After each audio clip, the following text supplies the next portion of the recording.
Assalamualaikum warahmatullahi wabarakatuh. Kali ini Pak Yan akan mengisahkan para waliullah, dengan mengambil cerita perjalanan Kiai Haji Hasan Besari dalam menyebarkan agama Islam di Tanah Jawa. Nah, tidak perlu lama-lama lagi, langsung saja kita ikuti kisahnya. Perjalanan waliullah dengan cerita Kiai Haji Hasan Besari Tegalsari. Kiai Haji Hasan Besari lahir pada tahun 1729 Masehi. Beliau merupakan putra kedua dari Kiai Muhammad Ilyas bin Kiai Ageng Muhammad Besari dari istri pertamanya. Hasan Besari memiliki nama lengkap Kanjeng Kiai Bagus Hasan Besari. Hasan Besari hidup dan dibesarkan di lingkungan pondok pesantren, sehingga membuatnya menjadi pribadi yang alim, sosok penyabar, pandai, dan beliau juga seorang ahli tirakat. Hasan Besari juga seorang yang gagah, punya wajah yang menarik dan postur tubuh yang tegap, sehingga membuat putri dari Pakubuwono III yaitu Bendoro Raden Ajeng Murtosyah tertarik dan meminta ayahandanya untuk melamarkan untuknya. Pernikahan itu ketika Hasan Besari berumur 36 tahun. Karena permintaan putri yang disayanginya, akhirnya pada tahun 1765 Masehi Hasan Besari dan Bendoro Raden Ajeng Murtosyah menikah dan selanjutnya dikaruniai 6 orang putra.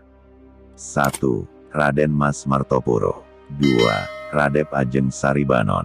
3. Raden Ajeng Martorejo. 4.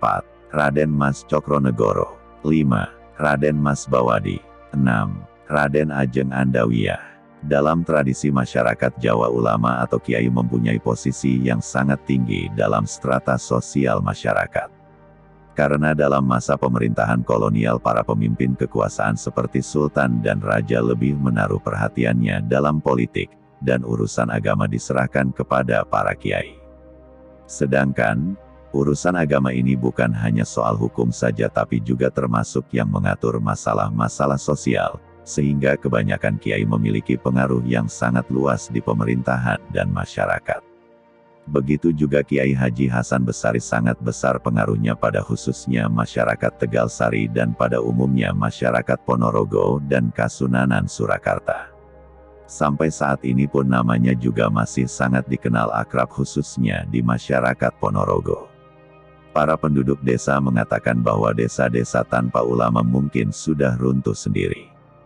Karena kesulitan untuk mempersatukan komunitas-komunitas yang berbeda. Beberapa ulama menerima tawaran keluarga-keluarga kaya untuk pindah ke desa-desa mereka guna mengembangkan dan mempraktikkan ilmu agamanya di sana. Nampaknya alasan inilah yang menyebabkan Sultan Pakubuwono IV dari Surakarta saat itu menetapkan Hasan Besari menjadi lurah yang mengatur tampuk kepemimpinan di desa Tegalsari. Salah satu komponen terpenting dalam dunia pesantren adalah kiai. Kiai mempunyai peranan penting dalam dunia pesantren maupun masyarakat karena seorang kiai adalah public figure bagi golongan tersebut. Hampir semua perkataannya dianggap sebagai sabda yang harus ditaati dan dipercaya sepenuh hati. Kiai adalah seorang pemimpin pondok dan seorang muslim yang alim, berpendidikan maju, yang mampu membaca, menafsirkan, serta mengajarkan Al-Quran dan juga memberikan ulasan-ulasan terpenting dari bahasa Arab. Untuk menjadi seorang kiai dari pemula harus maju melangkah melalui berbagai tingkatan. Pertama-tama biasanya merupakan kerabat dekat dari seorang kiai. Setelah merampungkan studinya di berbagai pesantren, kiai yang lebih tua melatihnya untuk membangun pesantrennya sendiri. Hal ini sama dengan Kiai Haji Hasan Besari pada awalnya sebagai pengganti ayahnya yaitu Kiai Hasan Ilyas. Karena dianggap oleh Pakubuwono IV Kiai Hasan Ilyas hanya menyuruh santri-santrinya memperkaya sang kiai, dan para santri tidak mendapatkan pendidikan tentang agama Islam. Akhirnya Kiai Hasan Ilyas dipecat oleh Pakubuwono IV dan digantikan oleh Kiai Haji Hasan Besari. Dalam serat Ronggowarsito diceritakan ketika Ronggowarsito bersama Kitanujoyo datang ke Tegalsari, dan menyampaikan surat dari kakeknya yaitu Mas Bagus Banjar atau sering disebut Raden Yosodipuro I, memang ketika Kanjeng Sinuwun Pakubuwono II lari ke Ponorogo, tak lama setelah itu ada beberapa orang ingin mengabdikan dirinya kepada raja, dan menyusul ke pondok pesantren Gebang Tinatar.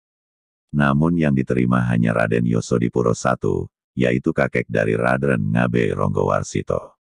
Dari situ, bahwa Kiai Hasan Besar dulu juga belajar ilmu dari kakeknya yaitu tentang agama, maupun tentang sastra dan juga kejawen. Sebagai seorang putra Kiai, Hasan Besari rupanya menyadari bahwa secara tidak langsung mempunyai tanggung jawab untuk meneruskan tradisi keluarga Kiai, yang berarti harus mempersiapkan diri melanjutkan estafet kepemimpinan. Sebagai seorang yang terlahir dari keluarga santri, Hasan Besari telah terbiasa dengan kehidupan pesantren yang serba sederhana bahkan bisa dibilang kurang. Tradisi yang lain dari sebuah pesantren yaitu tentang pendidikan sufisme. Dengan melakukan praktik-praktik ibadah seperti sholat-sholat sunnah, zikir, wirid dan rotib. Juga dengan cara tirakat, puasa-puasa sunnah dan lain-lain. Pendidikan yang seperti itu nampaknya sangat memberikan kesan mendalam bagi Hasan Besari. Di kemudian hari pendidikan tersebut akan ditularkan kepada santri-santrinya, salah satunya Raden Ngabe Ronggowarsito. Dalam suatu proses pendidikan simultan yang hampir organis, siswa pesantren tingkat lanjutan setelah beberapa tahun kemudian mengambil alih tugas mengajar santri yang lebih muda. Tahap karir yang khas dari pesantren yaitu mengambil alih tugas administrasi sebagai lurah pondok.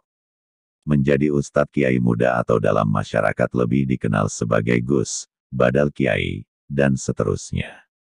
Pendidikan Kiai Haji Hasan Besari lebih banyak dipelajarinya dari kakeknya dan para guru di pesantrennya. Dari guru-gurunya Hasan Besari banyak belajar tentang ilmu fikih, alat, tafsir, hadis, dan juga sastra.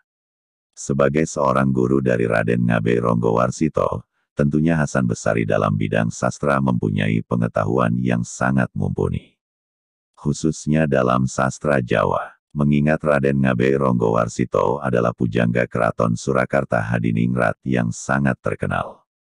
Dari serat Ronggowarsito diceritakan bahwa, sareng sampun dumugi ing Ponorogo, Mas Ngabe Ronggowarsito lajeng sowan Kanjeng Kiai Imam Besari, ngaturaken siratipun ingkang Romo Raden Tumenggung Sastronagoro. Sasampunipun sirat dipun tampi, lajeng sami dipun paringi pasugoto sawontenipun. Yang artinya setelah sampai di Ponorogo, Mas Ngabe Ronggowarsito menghadap dan memberikan surat dari ayahandanya Raden Tumenggung Sastronagoro. Setelah surat diterima, lalu diberikan sambutan seadanya. Berdasarkan kalimat di atas penulis mengambil sebuah pendapat bahwa titik pertama yang ditekankan Hasan Besari yaitu tentang bagaimana menjamu tamu. Ketika seorang tamu berkunjung ke pondok pesantren Gebang Tinatar, tamu tersebut disambut dengan jamuan seadanya. Hal tersebut masih terjaga sampai saat ini, umumnya di tengah masyarakat Ponorogo khususnya yang tinggal di desa Tegalsari Ponorogo. Tidak dapat dipungkiri bahwa Hasan Besari selain juga sebagai seorang yang ahli dalam mengajarkan Al-Quran juga seorang ahli dalam hadis di masanya. Sehingga tingkah laku yang diajarkan oleh Hasan Besari terhadap santri-santrinya selalu disandarkan dengan Al-Quran dan As-Sunnah. Pemikiran selanjutnya yaitu setiap santri baru maka dikenalkanlah kepada semua santri-santrinya yang lama. Dari data di atas dapat diketahui bahwa, Kiai Hasan Besari menanamkan suatu kebersamaan yang luar biasa dengan cara mengenalkan santri baru kepada santri lama, dengan dilanjutkan makan bersama yang disaksikan langsung oleh Kiai Hasan Besari.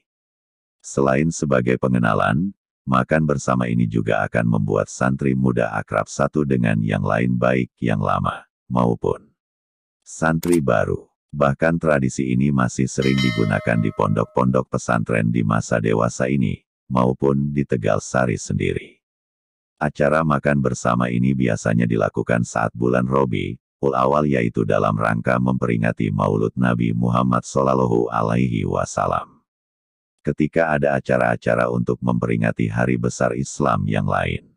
Namun sedikit berbeda, jika dahulu dilakukan oleh para santri, namun saat ini dilakukan oleh para penduduk. Karena pondok yang dulu pernah berjaya di tahun 1800-an itu kini tinggal namanya saja. Yang tertinggal hanya bangunan masjid yang masih kokoh berdiri batu bancik, dalam agung, dan beberapa situs lain. Makamnya sampai kini masih sering dikunjungi peziarah baik dari daerah Ponorogo sendiri maupun dari luar Ponorogo. Demikian sekilas cerita tentang perjalanan Kiai Haji Hasan Besari dalam perjuangannya menyebarkan dan dakwah agama Islam di tanah Jawa. Wassalamualaikum warahmatullahi wabarakatuh.